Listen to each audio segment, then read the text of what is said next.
قال الله تعالى وتبارك في القرآن المجيد والفرقان الحميد لقد كان لكم في رسول الله أسوة حسنة صدق الله العظيم اللهم صل على سيدنا ومولانا محمد وبارك وسلم حمد و صلاة کے بعد عزتوں کی مسند پر جلوہ فراز عالی مرتبت زیوکات محترم محتشم علماء کرام اور واجب الاحترام ذوی احتشام برادران اسلام السلام علیکم ورحمۃ اللہ وبرکاتہ۔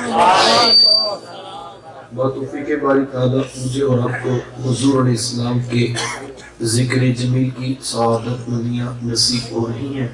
دعا ہے اللہ تعالیٰ میری اور آپ کی حاضری کا ایک ایک لمحہ قبول فرمائے اور قابل عمل باتوں پر توفیق عمل نصیب فرمائے۔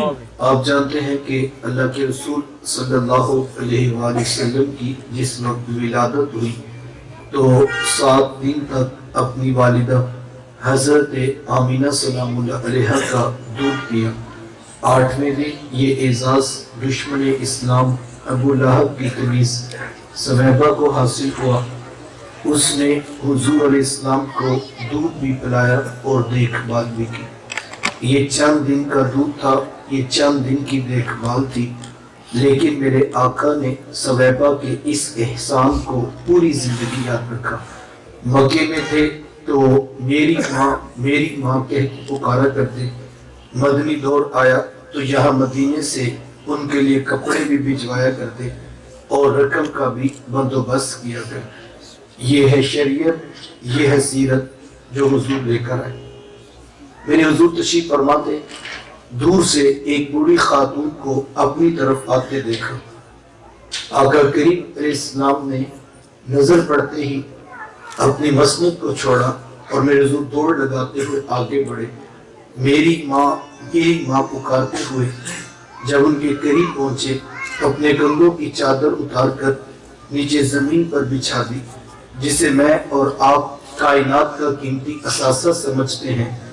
اپنی والدہ کو اس چادر کے اوپر بٹھایا، کان لگا کر گھنٹوں ان کی باتیں سنی، اور جب وہ بوڑھی خاتون خود اٹھ کر واپس جانے لگی تو کسی نے راوی سے پوچھ لیا یہ آنے والی خوش قسمت خاتون کون تھی کہ محبوب علیہ السلام نے کندھوں کی چادر ان کے قدموں کے نیچے بچھا دی؟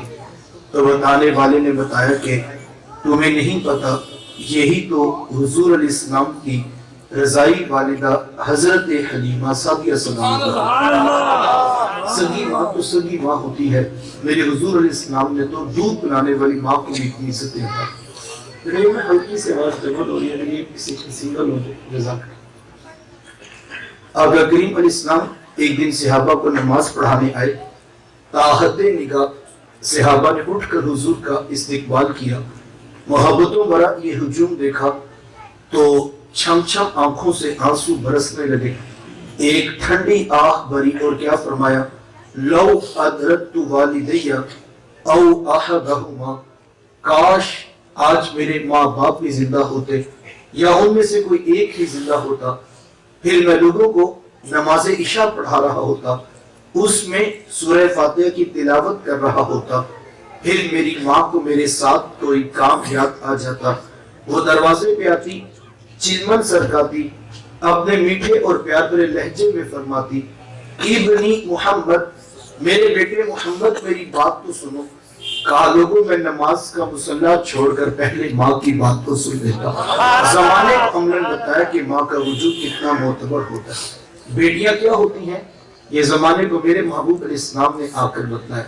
آقا کریم علیہ السلام کی آمد سے قبل آپ تاریخ عرب اٹھا کر دیکھیں، معاشرے کی حالت کی انتہائی دردناک تھی۔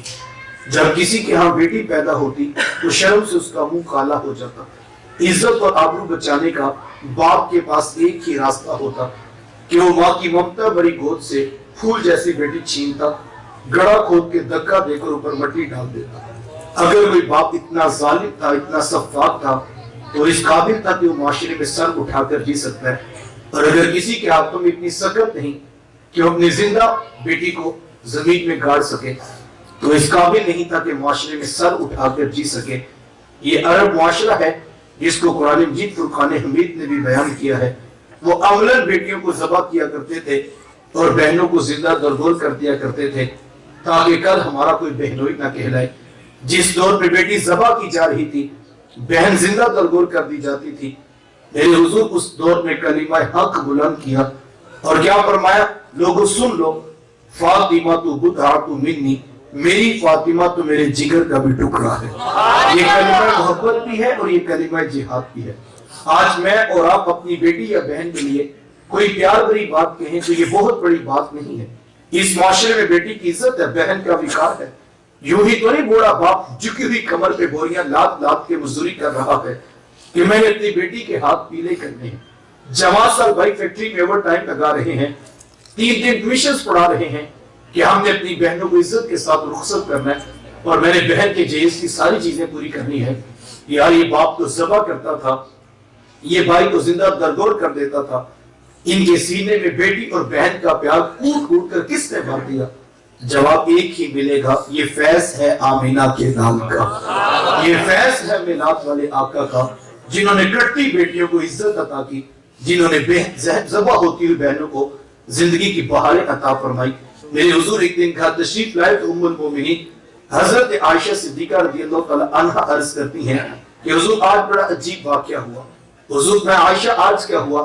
عرض کی حضور ایک حبشیہ نیاب عورت آئی اور اس نے آ کر دروازے پر صدا لگائی، میں نے گھر میں تلاش کیا کہ اسے دینے کے لیے کوئی چیز مل جائے، تو تلاشے بسیار کے بعد مجھے صرف ایک کھجور ملی، تو حضور میں نے اس کو وہی صدقہ کر دیا۔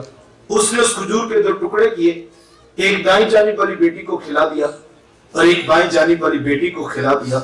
حضور وہ خود بھی بھوکی تھی، اس کا پیٹ کمر سے لگا ہوا تھا، لیکن اس ماں نے خود کچھ نہیں کھایا اور سب کچھ اپنی بچیوں کو کھلا دیا۔ یہ کہتے کہتے ام المومنین آپ دیدہ ہو گئے، آنکھوں میں آنسو امڑ آئے، تو حضور میں سنو عائشہ، اگر کل قیامت کے دن ان بچیوں کی ماں کو جہنم میں جانے کا حکم ہو گیا تو یہ بیٹیاں درمیان میں آڑ بن کے کھڑی ہو جائیں گی کہ مالک ہم تو اپنی ماں کو جہنم میں نہیں جانے دیں گی، اللہ ان بچیوں کی سفارش قبول کر کے ان کی ماں کو جنت کی راحت عطا کر دے۔ کہاں بیٹیاں باعث شرم و نگواس سمجھی جاتی تھی، کہاں دخول جنت کا سبب قرار پائیں۔ خود فرمایا کہ اس کو اللہ نے 2 بیٹیاں یا 2 بہنیں عطا کی، پھر اس نے ان کی پرورش کی، تربیت کی، یہاں تک کہ ان کا نکاح کر دیا اور پھر پیچھے سے اس نے خیر خبر رکھی۔ میرے حضور ماتے اتنا خوش قسمت شخص ہے، کل قیامت کے دن میرے اتنے قریب ہوگا جتنی یہ 2 انگلیاں آپس میں قریب ہیں۔ یہ احساس، یہ تقریب کس کو ملے گی؟ جس نے بیٹیوں کے ساتھ وفا کی ہوگی۔ جوانوں سے کہنا چاہوں گا، میں مانتا ہوں اس دور میں 2 بہنوں کی ذمہ داری نبھانا اتنا آسان نہیں ہے، 2 بیٹیوں کو بڑھانا بہت مشکل ہوگا اس دور کے اندر۔ معاشرے کے جہیز کے بڑھتے ہوئے مسائل نہ جانے یہ کہاں لے جائیں، لیکن میں پھر بھی کہنا چاہوں گا کہ بیٹا یہ مشکل صحیح، یہ کٹھن ہی صحیح، لیکن یاد رکھنا بہنوں کو کبھی بوجھ نہ خیال کرنا، بیٹیوں سے کبھی نفرت نہ کرنا، یہ اتنی بابرکت ہیں۔ اگر تم نے ان سے وفا کی، ان کے سروں پہ شفقت کے ہاتھ رکھے، تو اگر صرف ان سے وفا کر لی، یہ اتنا بابرکت عمل ہے، کل قیامت کے دن اس عمل کی وجہ سے معاشر کے میدان میں تمہیں انگلی سے پکڑ کر محبوب کے ساتھ کھڑا کر دیا جائے گا۔ کیوں؟ اس لیے کہ تم نے بیٹیوں سے وفا کی تھی، اس لیے کہ تم نے بہنوں سے محبت نبھائی تھی۔ بہنوں کو عزت میرے حضور علیہ السلام نے آ کر دی ہے۔ آقا کریم علیہ السلام کا آپ جانتے نہ کوئی سکا بھائی ہے نہ کوئی سکی بہن، میرے حضور دور یتیم ہے، لیکن جب رضاعت کا شرف عطا کرتے ہوئے میرے حضور حضرت حلیمہ سعدیہ سلام اللہ علیہا کے تشریف لے گئے، تو آپ جانتے ہیں کہ ان کی ایک بیٹی تھی جن کا نام شیمہ یا شیمہ بتایا جاتا ہے۔ وہ رشتے میں حضور علیہ السلام کی رضائی بہن لگتی تھی۔ قبیلہ بنو سعد کے رواج کے مطابق شام کو جب مائیں کھانا پکانے لگتی تو بہنیں اپنے بھائی گود میں اٹھا کر باہر کھلے میدان میں لے آتی۔ ہر بہن کی گود میں اس کا بھائی ہوتا اور وہ اپنے بھائی کے حسن کے قصیدے پڑھ رہی ہوتی۔ اگر کسی کے بھائی کا رنگ کالا ہوتا تو وہ کہتی رنگ کالا ہے تو کیا ہوا، میرے بھائی کے نقوش دیکھو کتنے خوبصورت ہیں، اس کی اٹھی ہوئی ناک، اس کی جھیل جیسی خوبصورت آنکھیں تو دیکھو کتنی پیاری ہیں۔ تو وہ نقوش کو معیار حسن قرار دیتی۔ اور اگر کسی کے بھائی کا رنگ گورا چٹا ہوتا وہ کہتی رنگ نہیں تو کچھ نہیں، حسن تو ہوتے ہی سارا رنگت میں ہے، میرے بھائی کا رنگ دیکھو کتنا گورا چٹا ہے۔ تو یہ بحث مباحثہ چل رہا ہوتا اور کوئی بہن ہار ماننے کو تیار نہ ہوتی۔ اتنے میں ایک سب سے حضرت شیما اپنا ویر محمد اٹھا کے لے آتی اور کہتی ذرا میرے ویر کا مقابلہ بھی تو کرو نا. وہ کہتی نہیں نہیں شیما تیرے ویر کا مقابلہ تو نہیں نا, تیرا تو ساروں کا ہی سردار لگتا ہے. تو جاتا حضرت شیما کا سر فخر سے بلند ہو جاتا اور وہ حضور کو سینے سے چمٹا دیتی اور دعا دیتی ربنا ابقی لنا محمدا, شاءاللہ میرے ویر محمد کو نظر نہ لگے. آج میں دیکھ رہی بچوں کا سردار ہے, کل اپنی آنکھوں سے دیکھوں جوانوں کا بھی سردار بنے. زندگی کے لیل و نہار گزرتے کہ حضرت شیما کی شادی ہوگی. مدنی دور کی کہانی ہے. اتفاق سے جس قبیلے میں حضرت شیما کی شادی ہوئی, حضور اسلام کے صحابہ کی لڑائی اور جنگ اسی قبیلے کے ساتھ ہوئی. ان کے کچھ بندے قتل کر دیے, کچھ کو قیدی بنا کر صحابہ مسجد نبوی میں لے آئے. عرب کے رواج کے مطابق قیدیوں کو چھڑانے کے لیے قوم کے سردار فدیہ اور فنڈ اکٹھا کرنے کے لیے نکلے. دروازے پر دستک دیتے اور فنڈ مانگتے. چلتے چلتے حضرت شیما کے دروازے پر پہنچ گئے. دستک دی تو پوچھا کون؟ کہا قبیلے کے سردار ہیں, فنڈ اکٹھا کر رہے ہیں, تم بھی اپنا حصہ ڈالو. پوچھا یہ فنڈ کس لیے اکٹھا ہو رہا ہے, یہ رقم کی جمع کی جا رہی؟ تو کہا کہ مدینے میں ایک شخص ہے, ادعائے نبوت رکھتا ہے, اس نے ہمارے لوگ پکڑ لیے, ہم نے اپنے قیدی چھڑا لے. تو پوچھا کہ اس کا نام کیا ہے؟ کسی کی زبان سے بے ساختہ نکلا محمد صلی اللہ علیہ وسلم. ایک عرصے کے بعد محبوب علیہ السلام کا نام سنا تو آنکھوں میں آنسو امڑ آئے. کہا اس نے تمہارے بندے پکڑے؟ کہا ہاں اس نے ہمارے لوگ پکڑے. کہا پھر فنڈ اکٹھا کرنا چھوڑو, صرف مجھے ساتھ لے چلو.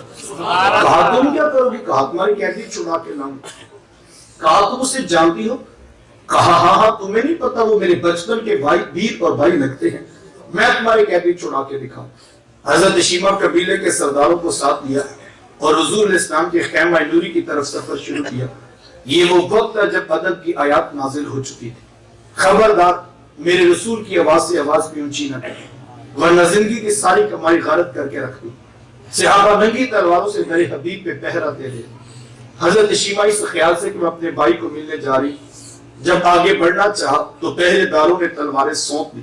رک جا دیہاتی عورت, جانتی نہیں آگے پوچھا ہے رسول ہے, آگے تو بغیر اجازت کے جبریل نہیں جا سکتے, تو کون؟ روایت میں آتا ہے جب راستہ روک دیا گیا, تلواریں سونپ دی گئی تو حضرت شیما نے ہاتھ سے تلوار کو جھٹک کے کہا خلو سبیلی وعلموا انا اخت النبی جی کو. کہا میری راہیں چھوڑ دو, جانتے نہیں میں تمہارے نبی کی باجی اور بہن لگتی ہوں. یہ آواز کانوں میں پڑی تو صحابہ کی آنکھوں پر بھی بلگوں کی چلبلیں آ گئی, نگاہیں نیچی کر لی, تلواریں پیچھے ہٹا لی. حضرت شیما پورے پروٹوکول سے حضور علیہ السلام کے خیمہ نوری کی طرف بڑھی. آقا کریم علیہ السلام نے جب دور سے بہن کو آتے دیکھا, حضور اٹھ کر استقبال کیا, مرحبا خوش آمدید پیش کرتے ہوئے فرمایا میری بہن آج کدھر کو آنا ہوا؟ عرض حضور آپ کے بندوں نے ہمارے کچھ لوگ پکڑ لیے ہیں, میں ان قیدیوں کو چھڑانے کے لیے آئی ہوں. سنو بھائیو, اللہ کے رسول نے کیا ارشاد فرمایا؟ حضور میں میری بہن تو نے آنے کی زحمت کیوں گوارا کی, تو گھر بیٹھے بھی پیغام بھیج دیتی, میں محمد تیرے کہنے پہ ہی ساروں کو چھوڑ دیتا. زمانے کو عملاً بتایا کہ بہن کا وجود کتنا معتبر ہوتا ہے. یہ چند جوڑے, کچھ گھوڑے, بہت سارا ساز و سامان جمع کیا اور میرے حضور خود بہن کو رخصت کرنے کے لیے دروازے تک تشریف لے آئے. صحابہ نگاہیں نیچی کی حضور علیہ السلام کے ادب میں کھڑے تھے. یہ حضور میں صحابہ میں جب بھی قیدی چھوڑتا ہوں پہلے تم سے مشورہ کیا کرتا ہوں, آج پہلا موقع ہے, میں قیدی بھی چھوڑ رہا ہوں اور میں نے مشورہ بھی نہیں کیا ہے. عرض کی اے بندہ نواز, آپ مالک کل کائنات ہیں, آپ جو چاہیں کریں, ہم کون ہوتے ہیں بلا درمیان میں مشورہ دینے والے. لیکن حضور جی اتنا تو بتائیے آج کون سی خاص بات تھی کہ آپ نے مشورہ کرنا بھی ضروری نہیں سمجھا؟ حضور میں صحابہ, آج میرے دروازے پر میری بہن آ گئی تھی اور جب بہنیں دروازے پہ آ جائیں اللہ کا رسول انہیں خالی نہیں موڑا کرتا. زمانے کو عملاً بتایا کہ بہن کا رشتہ کتنا معتبر ہوتا ہے.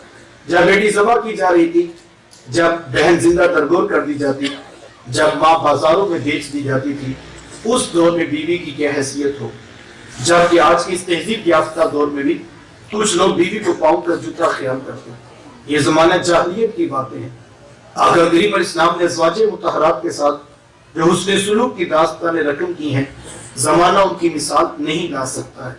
میرے حضور کسی کو حمیرہ کہہ کے پکارتے ہیں, کسی کے لیے بکری کا بچہ ذبح کرتے ہیں, اور گوشت کے مختلف ٹکڑے ان کی سہیلیوں کے ہاں بیچتے ہیں۔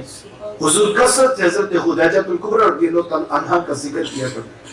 سیدہ عائشہ صدیقہ رضی اللہ تعالیٰ عنہ فرماتی ہیں کہ میرا جو ان سے رشتہ تھا ایک دن میری زبان سے بے ساختہ نکل گیا کہ حضور اللہ نے آپ کو بہتر ازواج عطا کر دی ہیں اور آپ ابھی تک اس بوڑھی عورت کا ذکر نہیں چھوڑتے۔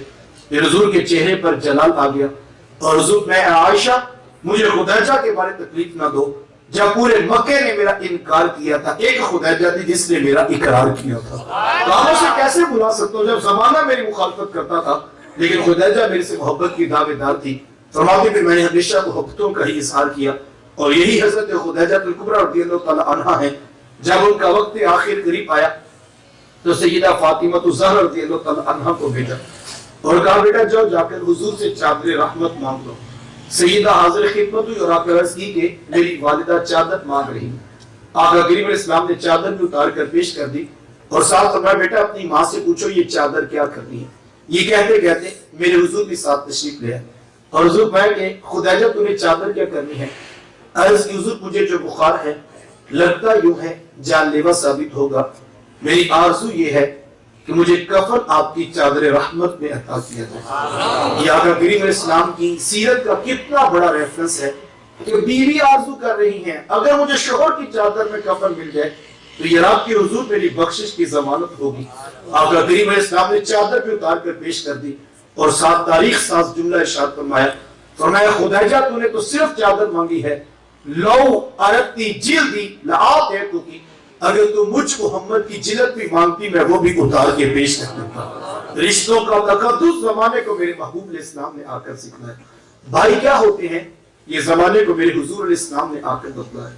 آقا کریم علیہ السلام تشریف فرما پہ ایک نوجوان حاضر خدمت ہوا، آ کر عرض کرتا ہے حضور میں کماتا ہوں اور میرا بھائی کماتا نہیں ہے، رہتے کرتے اخراجات سانجے ہیں تو میری کمائی بھی اس کی طرف چلی جاتی۔ اس طرح ایک کمانے والے بھائی نے نہ کمانے والے کی شکایت اللہ کے رسول کی بارگاہ میں پیش کی۔ آج گھر گھر کا یہی دکڑا ہے، جو زیادہ کماتا ہے وہ دوسروں کو خاطر میں نہیں لاتا۔ بڑا بھائی چھوٹوں کے لیے بے پناہ محبت کے جذبات رکھتا ہو لیکن اس کی آمدن تھوڑی ہو تو چھوٹے تانا دیتے ہیں کہ تو نے باپ کے بعد کون سی جاگیر ہے جو ہمارے لیے بچا کے رکھے۔ آج کہا جاتا ہے تو کہتا ہے تیری عزت کوئی نہیں کرتا، تیری عزت کس بات پہ ہے؟ آج کہا جاتا ہے تیرے بچوں کی فیس تو ہم کرتے ہیں، گھر کے اخراجات تو ہم چلا رہے ہیں، یہ تو شکر کر کے تجھے راجنے کی جگہ ہم نے دی، تو کہتا الٹا میری عزت کرو۔ آج بھائیوں کو یوں رسوا کر دیا جاتا ہے، چند ٹگوں کی خاطر بھائی بھائی کا گریبان پکڑنے کے لیے تیار ہے۔ لیکن میرے حضور کی تعلیمات کیا ہے؟ سائل پوچھتا ہے میں کماتا ہوں وہ کماتا نہیں، رہتے کرتے اخراجات سانجے تو میری کمائی بھی اس کی طرف چلی جاتی ہے۔ تو حضور میں ہو سکتا ہے اللہ تجھے رزق تیرے اس بھائی کی وجہ سے دے رہا ہو جو کماتا نہیں۔ کتنی بڑی بات ہے یار، اس ایک بات پر زندگی کو ترتیب دیا جا سکتا۔ صحیح یہ تو کرم ہو گیا کہ اس نے تیرا ہاتھ دینے والا بنا دیا، دینے والا نہیں بنایا۔ اگر تیرا ہاتھ دینے والا بنا دیتے تو کیا کر سکتا؟ تو بھی تو اسی ماں کا بیٹا، تو بھی تو اسی باپ کی اولاد ہے۔ تیری رگوں میں کوئی رگ سے سرخ رنگ کا خون تو نہیں دوڑتا، تیرے دماغ میں رگ سے سوچوں کے سوتے تو نہیں پھوٹتے۔ تجھے اپنی ڈگریوں پہ ناز ہوگا، تیرے سے بڑی بڑی ڈگریوں والے لوگوں کے آگے خاک چھانتے پھرتے۔ یہ محض اس کا کرم تو اس نے تیرا ہاتھ دینے والا بنا دیا۔ ساری برادری پورا خاندان 30 سال سے کاروبار کرنے والے نیچے رہ گئے، تیرا ستارہ اوج سریا کی بلندیوں کو چھونے لگا۔ تجھے اونچا اس لیے تو نہیں کیا تھا کہ تو M P A M N A وزیروں کے اہداف تو اڑاتا پھرے، تجھے تو اونچا اس لیے کیا تھا کہ تو پلٹ کے نیچے دیکھتا اور جو بہن بھائی نیچے رہ گئے تھے اب ان کو کھڑا کرنے کا سوچتا۔ وہ کسی دانشور نے کسی کروڑ پتی کا انٹرویو لیا تو پوچھا جناب آپ کروڑ پتی کیسے بنے؟ آج ہر شخص چاہتا ہے راتوں رات میں بھی امیر ہو جاؤں، میں بھی کروڑ پتی بن جاؤں۔ تو پوچھا جناب آپ کروڑ پتی کیسے بنے؟ تو اس نے مسکرا کے کہا میں نے اپنے نیچے والوں کو لاکھ پتی بنا دیا، قدرت نے مجھے کروڑ پتی بنا دیا۔ جو نیچے والوں کے بارے میں سوچتا ہے اللہ اس کو رزق کی فراوانی عطا کرتا ہے۔ صاحبو یہ وہ محبتوں کا درس ہے جو لے کر میرے حضور اس کائنات میں جلوہ فراز ہوئے، لیکن آج ہم شاید ان چیزوں سے بہت دور جا چکے ہیں اور آج جو حال ہے وہ کسی سے بھی مخفی نہیں۔ گھر گھر میں آگ جل رہی ہے اور ایک نفرتوں کا بیج ہے جو مسلسل بویا جا رہا ہے۔ آؤ محبت کی بات کرو، آؤ پیار اور الفتوں کا جہاں آباد کرو، آؤ سلو کر لینے کا حوصلہ پیدا کرو، آؤ معاف کر دینے کی عادت کو اختیار کرو، توڑنے کا جذبہ یہ انسان کو زوال پذیر بنا دیتا ہے، اور جوڑنے کی سوچ انسان کو بلندیوں پر پہنچا دیتی ہے۔ توڑنا کوئی کمال کی بات نہیں، یہاں شیشے کا گلاس پڑاؤ، چھوٹا بچہ بھی آ کے پاؤں کی ٹھوکر مارے تو وہ توڑ کر دکھا سکتا ہے۔ توڑنا تو کوئی کمال کی بات نہیں صاحب، جوڑنا اصل بات ہے۔ وہ کیا کسی نے کہا تھا توڑنے والے خاک کیا کرتے ہیں، توڑنے والے خاک کیا کرتے ہیں، جوڑنے والے کمال کیا کرتے ہیں، جوڑنے والے کمال کیا کرتے ہیں۔ جوڑنا بڑا کام ہے، شاید اسی لیے تھوڑے لوگوں کے حصوں میں آتا ہے۔ اور میں آپ کو دعوے سے کہتا ہوں، آپ اس شخص پر نشان لگائیں جو خاندان کو توڑتا ہے، جو برادری کو توڑتا ہے، جو رشتوں کو توڑتا ہے، جو بھائیوں کو لڑاتا ہے، جو بہنوں کو نفرت کی پٹیاں پڑھاتا ہے، آپ اس شخص پر نشان لگائیں۔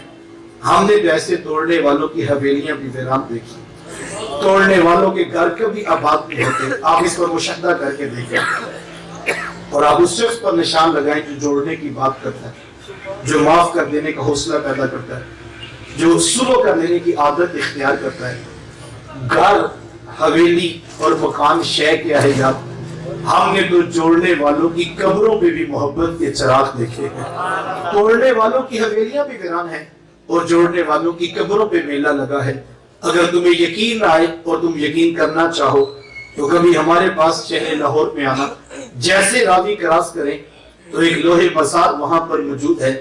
دن تو دن وہاں رات کو بھی رحمتیں اتر رہی ہوتی ہیں، جہاں بائے جری حروف میں لکھا ہوا ہے گنج بخشے فیض عالم مظہر نور خدا نا کہ سارا پیر کامل کامل آرا رہنما۔ وہ کس کی قبر ہے صاحب؟ کسی ایم ایل اے کی، کسی ایم پی کی، کسی وزیر کی، کسی مشیر کی، کسی تاجر سلطان بادشاہ کی؟ وہ کس کی قبر ہے حضور والا؟ ایک درویش جو افغانستان سے چلے، نہ خاندان، نہ قبیلہ، نہ دوست، نہ رشتہ، نہ ساتھی، نہ ناتا، صرف رب رسول کے نام پر جوڑنا شروع کیا۔ ہزاروں سال گزر گئے، آج بھی وہاں محبتوں کے چراغ جل رہے ہیں۔ توڑنے والوں کی حویلیاں بھی ویران ہیں اور جوڑنے والوں کی قبریں بھی آباد ہیں۔ یہ میں نیا لاہور آیا تھا، ایک دن رات سردیوں میں لیٹ نائٹ کہیں پر 10 کے لیے گیا تو شاہدرہ کے قریب کہیں رستہ بھول گیا۔ تو میں نے ایک نوجوان سے پوچھا کہ بیٹا یہ کون سی جگہ ہے؟ تو وہ نوجوان تعجب سے مجھے دیکھ کر کہنے لگا آپ کو نہیں پتا یہ کون سی جگہ ہے؟ تو میں نے کہا نہیں مجھے نہیں پتا۔ تو وہ کہنے لگے یہ تم جہانگیر کے مقبرے کے پاس کھڑے ہو۔ میں نے کہا یار کیسی عجیب بات ہے، بادشاہ وقت کے مقبرے کے پاس انسان کھڑا ہو اور وہ رستہ بھول جائے۔ میں نے کہا یہ بادشاہوں کی قبروں کا حال ہے، اور اگر میرے دادا کی چوکھٹ ہوتی میں کبھی رستہ نہ بھولتا۔ یہ زندہ قبریں یہ لوگوں کو زندگی گزارنے کا سبق سکھا رہی ہیں۔ پیار بانٹیے، تو جوڑنے کی کوشش کیجیے۔ جہاں آپ کے خاموش رہنے سے معاشرے کا حسن برقرار ہے، آپ خاموش رہ جائیے۔ جہاں ایک قدم پیچھے ہٹنے سے دو بھائیوں کی صلح ہو جاتی ہے، قدم کو پیچھے کر لیجیے۔ جہاں جو ہے پلکیں بچھانے سے دو بھائی جوڑے جا سکتے ہیں، جوڑنے والا چراغ محبتوں کا چراغ ہے۔ اور دوسرا کام، وقت سمٹ گیا، یہ کیجئے کہ اللہ سے ہاتھ بانٹنے والا مانگ لے۔ یہ بڑی سعادت اگر کسی کو نصیب ہو جائے۔ رب وسعتیں دے تو اپنوں میں بانٹنے کی کوشش کیجیے۔ بانٹنا بڑے لوگوں کے ظرف کی نشانی ہوا کرتی ہے۔ اور میں جب بانٹنے کی بات کرتا ہوں تو مجھے یہ حدیث رسول بے ساختہ یاد آ جاتی ہے۔ آقا کریم علیہ السلام نے ایک جانور ذبح کیا اور حضور گوشت گھر بھجوا دیا۔ جب تھوڑی دیر کے بعد کاشانہ اقدس میں داخل ہوئے تو حضور آ کر پوچھا کہ عائشہ وہ گوشت کا کیا بنا؟ تو سیدہ عرض کرتی ہیں کہ حضور وہ سارا ہم نے غرباء میں بانٹ دیا ہے، صرف یہ بکری کا ایک خود بچا ہے۔ یعنی اتنا بانٹا کہ سارا ہی بانٹ دیا ہے، صرف بکری کا خود بچا ہے۔ تو حضور نے کیا فرمایا؟ حضور میں عائشہ بچا یہ نہیں ہے، بچا وہ ہے جو اس کے نام پر بانٹ دیا ہوا۔ ہمارا مسئلہ یہ، ہم سب یہ سمجھتے ہیں جو اکاؤنٹ میں موجود ہے، جو میری پاکٹ میں ہے، جو میرے والٹ میں ہے، وہ بچ گیا ہے۔ نہیں صاحب، بچا وہ ہے جو اس کے نام پر بانٹ دیا ہے، اور جو ہمارے پاس ہے وہ نہیں بچا ہے۔ بانٹنے کا جذبہ پیدا کیجئے۔ بانٹنے والے بڑے لوگ ہوا کرتے ہیں۔ واصف علی رحمہ گلی سے گزر رہے تھے، ایک مانگت اور فقیر بیٹھا، اسے دیکھ کر کہا کہ تجھے بادشاہ نہ بناؤں؟ فقیر کی آنکھوں میں چمک آ گئی کہ میں بھی بادشاہ بن سکتا ہوں۔ کہا حضرت واقعی میں بادشاہ بن سکتا ہوں؟ کہا 1 منٹ لگتا ہے پروگرام تو بتاؤ۔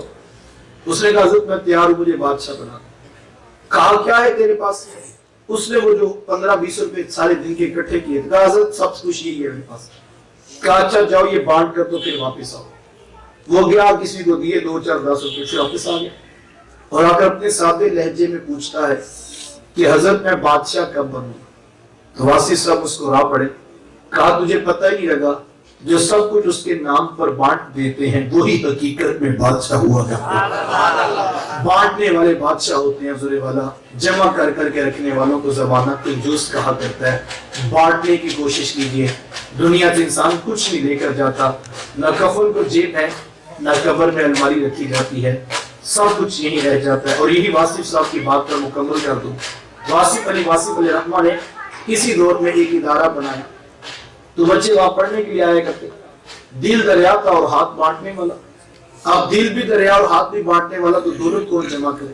جب کوئی غریب آتا تو آ کر کہتا جی بچے کو تو پڑھنے کا شوق پڑا ہے لیکن ہم فیس نہیں ادا کر سکتے. واصف صاحب وہاں پہ کوئی بات نہیں، تم بچے کو بھیج دینا، اس کی فیس ہم ادا کر دیں. کسی کی جیب سے ادا کر دیتے، کسی کی یوں ہی معاف کر دیتے. ایک دن وہ جو اکاؤنٹنٹ جو منشی ہوتا ہے وہ آپ کے پاس بیٹھا کہنے لگا حضرت یہ آپ کیا کر رہے ہیں؟ کہا کیا ہوا؟ کہا جتنی تیزی سے آپ بانٹ رہے ہیں اس طرح تو ادارہ نہیں چلے گا. اخراجات ہی نہیں پورے ہوں گے، فنڈز نہیں آئیں گے، فیسیں نہیں آئیں گی، تنخواہیں نہیں نکلیں گی تو ادارہ تو ختم ہو جائے گا. تو واصف صاحب نے بڑا خوبصورت پیغام دیا. آپ فرمانے لگے تمہیں کس نے کہا ہے کہ میں ادارہ چلا رہا ہوں؟ میں ادارہ تو نہیں چلا رہا، میں تو اپنے جنازے کے بندے پکے کر رہا ہوں. کل جب میں مروں گا جن کو میں نے محبت عزت دی ہوگی وہ میرے جنازے میں تو آ کر کھڑے ہوں گے. ساری بندہ زندگی سے کچھ نہیں لے کر جاتا، ماں کی گود سے لے کر قبر کی گود تک صرف اپنے جنازے کے بندے اکٹھے کرتا ہے اور جنازے بتا دیتے ہیں کہ کس نے زندگی کیسی گزاری ہے. آئیے زندگی اتنی خوبصورت، یہ سب کچھ یہیں پر ہے. میں اگلے دن گیا ایک جگہ پر درس پر تو ایک صاحب کہنے لگے کہ فلاں صاحب کے 400 ایکڑ ہیں اور وہ اکیلا شخص 400 ایکڑ کا مالک ہے. اور میری زبان سے بے ساختہ نکلا. میں نے کہا اس کا دادا بھی یہ کہتا ہوگا میرے 400 ایکڑ ہیں، اس کا دادا بھی یہ کہتا تھا میرے 400 ایکڑ ہیں. اور یہ 400 ایکڑ یہیں پڑے ہیں، لوگ چلے جاتے ہیں.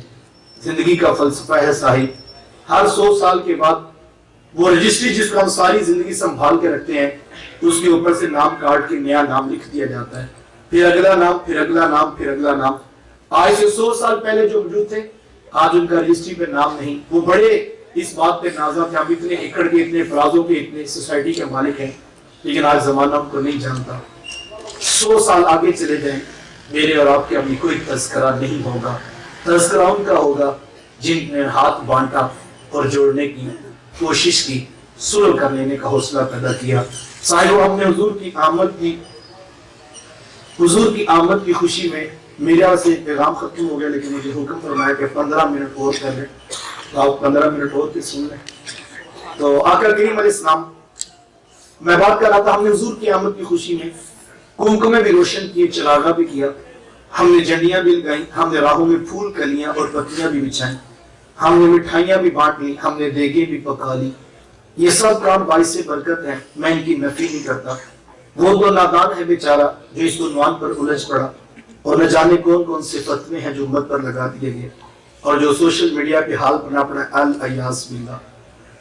کوئی کہہ رہا گمراہی ہے تو کوئی کہہ رہا بدعت ہے، کوئی کہہ رہا کفر ہے تو کوئی کہہ رہا شرک ہے اور کوئی کہتا ہے کہ ابو جہل سے بڑا شرک یہی ہے. اور نہ جانے ہماری حالت کیا بنی پڑی ہے. میں صرف اتنا آپ کو بتانا چاہوں گا کہ صاحب ذرا ہاتھ ہولا رکھیے، کل معاشر کے میدان میں جواب دینا پڑے گا. یہ اتنا آسان نہیں ہے. اتنا مسئلہ بالکل واضح میں آپ کو آپ کی آخرت کے لیے بتانا چاہوں گا کہ جس نے کسی کو کافر کہا اگر وہ کافر نہیں ہے تو کہنے والا کافر ہو جاتا ہے. مجھے اپنے ایمان کی حفاظت کرنی ہے، آپ کو اپنے ایمان کی حفاظت کرنی. سوشل میڈیا اس وقت ایک قیامت بپا کیے ہوئے اور مت ٹوٹی جا رہی ہے، مت بکھری جا رہی ہے اور نہ جانے کیا حال بنے گا آگے جا کر. کل حساب دینا پڑے گا صاحب، اتنا آسان کام نہیں ہے. میرے حضور کے پاس ایک شخص آیا نا، وہ دوڑا کافر کے پیچھے تو اس نے پٹا کے زمین پہ مارا، گردن پہ تلوار چلانے لگا تو اس نے جلدی جلدی کلمہ پڑھ لی لیکن اس شخص نے تلوار سے اس کی گردن کاٹی. جب بات میرے حضور علیہ السلام تک پہنچی تو آقا کریم علیہ السلام نے فرمایا کہ اس نے کلمہ پڑھ لی اور آپ نے پھر بھی اس کو قتل کر دیا. تو عرض کی کہ حضور اس نے جب میں تلوار چلانے لگا اس وقت کلمہ پڑھا تھا اور وہ صرف زبان سے کلمہ پڑھ رہا تھا. جبکہ حالات بظاہر یہ بتاتے، عقل یہ کہتی تھی کہ میرے حضور اسلام نے کتنی بڑی بات ارشاد فرمائی. حضور فرمایا کہ کیا تو نے اس کا سینہ پھاڑ کے دیکھا تھا کہ دل سے پڑھ رہا یا زبان سے پڑھ رہا؟ ہمارے ہاں تو مسئلہ یہ بنا نا، کسی نے 2 جنیاں کیا لگائی، 4 بلب کیا لگایا، اس کو بھی اسلام سے خارج کر دیا. ہاتھ کھولا رکھیے، اپنی آخرت کی فکر کیجئے. رنگا رنگ سہیلیاں پرن کڑے تے پڑیا اس دا جانیے جس دا توڑ چڑھے. بڑے نازک معاملہ. انما الاعمال بالخواتیم، اعمال کا دار و مدار حسن خاتمہ پر ہے. یہ علماء مفتیان کرام کے پاس یہ کام رہنے دیں، ہم اپنی آخرت کی فکر کر لیں. یہ کمکمے، یہ روشنیاں، یہ چراغاں، یہ پھول، یہ کلیاں، یہ مٹھائیاں، یہ سب حضور کی آمد کی خوشی میں ہے اور یقیناً یہ باعث برکت ہے. میں اس کی نفی نہیں کرتا، لیکن میں اگلی بات کرنا چاہوں گا جو اصل بات ہے سائی. یہ کمکمے، یہ روشنیاں، یہ پھول، یہ چراغاں، یہ مٹھائیاں، یہ دیگیں، یہ باعث برکت ضرور ہیں، لیکن یاد رکھیے گا یہ آغاز سفر ہے، یہ منزل نہیں ہے. یہاں سے بات شروع ہوتی ہے کہ حضور تشریف لائے اور ہم نے چراغاں کیا، ہم نے استقبالیہ پیش کیا. اصل تو حضور کی سیرت ہے، اصل میرے محبوب کا پیغام ہے. منزل میرے حضور کی ذات ہے، منزل میرے حضور کا اسوہ نور ہے. کتنا اچھا ہو کہ کوئی نوجوان جب یہاں سے اٹھ کر جائے تو بوڑھے باپ کے سامنے ہاتھ جوڑ کر پاؤں پکڑ کر معافی مانگ لے، اور باپ بھی پکڑ کر بیٹے کو سینے سے لگا لے اور کہے بیٹا میں بھی تجھ سے راضی ہوں، لیکن یہ بھی تو بتاؤ یہ اتنی اچھی باتیں کہاں سے سیکھ کر آئے ہو. تو وہ کہے بابا آپ کو نہیں پتا، رات ہی تو ان کا میلاد سنا ہے جنہوں نے فرمایا تھا باپ راضی ہے تو عرش کا رحمان بھی راضی ہے. یہ بھی ایک میلاد ہے. ہاں کوئی جا کے بوڑھی ماں کے پاؤں پکڑ کے ماں کو راضی کر لے تو ماں ہنس کے یہی کہے گی نا پتر میں تو پہلے راضی بولا، میں نے تیرے سے کیوں ناراض ہونا ہے، لیکن بیٹا مجھے اس بات کی خوشی ہوئی ہے کہ تجھے بھی اپنی غلطیوں کا احساس ہو گیا، لیکن یہ بھی تو بتاؤ یہ احساس کی دولت رات کہاں سے نصیب ہوئی. تو کہ ابھی آپ کو نہیں پتا، رات تو ان کا میلاد سنا تھا جن کی بارگاہ میں ان کی رضائی والدہ بھی آئی تو کندھوں کی چادر اتار کے قدموں کے نیچے بچھا. یہ بھی ایک میلاد ہے. ہاں کوئی نوجوان صبح فجر میں با جماعت نظر آ جائے، علامہ صاحب اس کو مبارکباد پیش کریں اور کہیں بیٹا کمال کر دیا، آج پہلی نماز فجر کی اور وہ بھی با جماعت. یہ راتوں رات تبدیلی کہاں سے آگے بھی؟ وہ کہ حضرت آپ کو نہیں پتا، رات تو ان کا میلاد سنا ہے جنہوں نے فرمایا تھا میری آنکھوں کی ٹھنڈک بھی نماز میں رکھی گئی ہے. یہ بھی ایک میلاد ہے.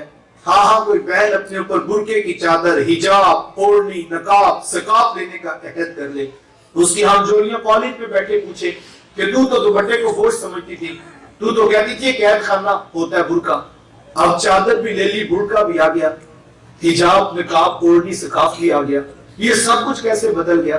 تو کہ تمہیں نہیں پتا بہن، رات تو ان کا میلاد سنا ہے جن کی بارگاہ میں کافر کی بیٹی بھی جب آئی انہوں نے اپنے کندھوں کی چادر اتار کے اس کے سر کے اوپر ڈال دی تھی. اسی وقت ارادہ کیا تھا آج کے بعد کوئی غیر محرم میرا چہرہ نہیں دیکھے گا. یہ بھی ایک میلاد کا سفر ہے، لیکن شاید کہ یہ مشکل اور کٹھن ہے اور یہ طویل بھی ہے. شاید اس پر نقد ہمیں لطف نہ بھی آئے، یہ مشکل سے ہی، کٹھن سے ہی، طویل سے ہی، لیکن میں دعوے سے کہتا ہوں اس راہ پہ چلو گے منزل سے ملاقات میرے حضور سے ضرور ہو جائے گی، اور منزل حضور کی ذات اور ان کو ضرور نصیب ہوتی ہے جو حضور کی ذات کا سفر کرتے ہیں. ہم آج آ رہے تھے تو ہمارے دوست یہاں روڈ پر کھڑے ہو کر چوک میں انتظار کر رہے تھے. میں پہلے بھی کئی مرتبہ ملتان روڈ سے جاتا ہوں، کبھی ملتان جاتا ہوں، کبھی اکاڑا جاتا ہوں، کبھی آگے چیچا وطنی جاتا ہوں، تو ہمارا ان سے تعلق بھی ہے دوستوں سے، لیکن انہوں نے کبھی ادھر کھڑے ہو کر انتظار نہیں کیا. کیوں؟ اس لیے کہ ہم ان کی راہ پر نہیں ہوتے، ہم ان کی طرف آ ہی نہیں ہوتے. اور آج یہ انتظار کر رہے تھے، کیوں؟ اس لیے کہ آج ہم ان کی راہ پر چل رہے تھے. یہ سادہ سا اصول محبت ہے. کوئی میری طرف چل پڑے تو میں اس کا انتظار کرتا ہوں، میں کسی کی طرف چل پڑوں تو وہ میرا انتظار کرتا ہے. یہ تو یار میری اور آپ کی محبت ہے. کیا خیال ہے کوئی حضور کی راہوں پہ چلے گا تو کیا میرے حضور کو اپنے اس عاشق کا انتظار نہیں ہوگا؟ آئیے حضور کی سیرت کو اپنائیے، آئیے محبتیں بانٹیے، آئیے پیار بانٹیے، آئیے الفتوں کا جہاں آباد کیجیے. یہ کٹھن مشکل بھی ہو تو ہم نے کرنا ہے. یہ گنگ میں یہ روشنیاں، یہ چراغاں، یہ پھول، یہ کلیاں، یہ مٹھائیاں، یہ دیگیں بیٹا باعث سے برکت ضرور ہے، لیکن یاد رکھنا یہ منزل نہیں، یہ تو آغاز سفر ہے. منزل میرے حضور کی ذات ہے، منزل میرے حضور کا کردار ہے. منزل میرے حضور کا اسوہ نور ہے۔ سلیم قلب بارگاہ ربوبیت میں دعا ہے اللہ تعالیٰ مجھے آپ کو منزل کے سفر کی توفیق مرحمت فرمائے۔ وآخر دعوایا ان الحمدللہ رب العالمین۔